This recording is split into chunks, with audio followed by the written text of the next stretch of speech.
Digital photography made simple. Hi, welcome back to Digital 1-to-1.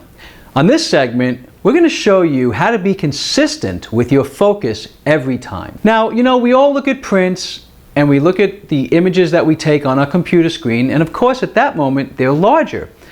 And most of the time we keep our cameras set to autofocus. But sometimes we find that some of the subject matter in our images that's important to us is not in focus. How does this happen?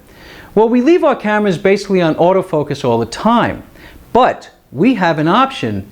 That is that we can use a manual focus function on these cameras and turn off that autofocus so that we can be certain about what is in focus and that's important to us in that shot. So we're going to show you how to be aware and resolve this problem. We're going to take you to the back of the camera here and show you first how the camera determines what should be sharp in our scene with the camera on autofocus. Let's take a look.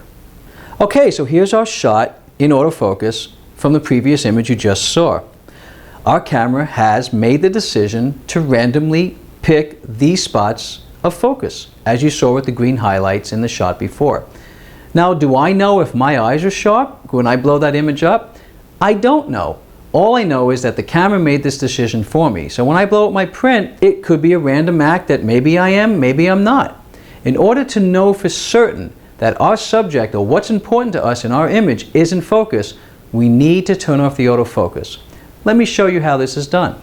Okay, so on the back of our camera, you'll notice in our autofocus mode, we have our green highlights sort of adjacent to one another, but not really focusing in the center, where we can put it in manual mode and put it in the center so that we can have control of where our focus is.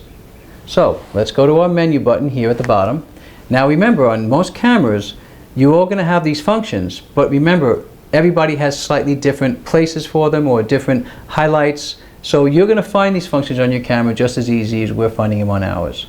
So we go to our menu button and we drop down to our autofocus, and notice it says on. We're going to turn it off.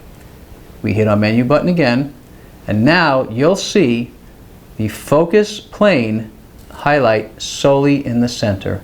That's where you want to be for your manual focus. Focus lock is when we depress the button at the top of our camera halfway, not the full way because that'll take the shot. But we want to focus lock first. So like this, we press the button halfway. Some cameras have a sound effect, which you can actually turn on and off, but you'll notice your little green highlight go on when you do that. It also works for the flash. It helps the camera determine the distance. So it's an important function that you should practice and learn how it feels on your camera because you'll find you'll be using it a lot. Now I'm going to bring my partner around and put him in a spot, and I'm going to show you in the back of the camera how to use that focus lock, but also how to reposition it and recompose your image. So I don't want to see him standing there. I can focus lock there, but I don't want my shot that way. I like to compose it so he's to the right of my frame. But you'll notice that my focal points lead to the back of the room.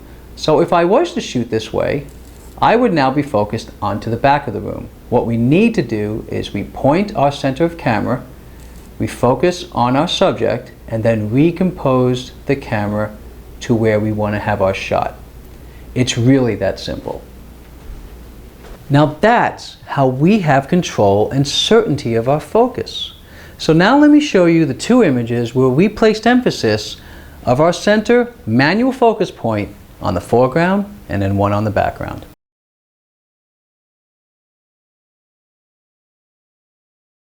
So to sum up our segment, you now know how to have certainty in your focus. Yet here's another example why our camera manufacturers give us these tools, so that you can be consistent with your creativity, therefore you becoming a better photographer. So be a better photographer with us. Look to our other segments and tips like this one here on Digital 1-to-1.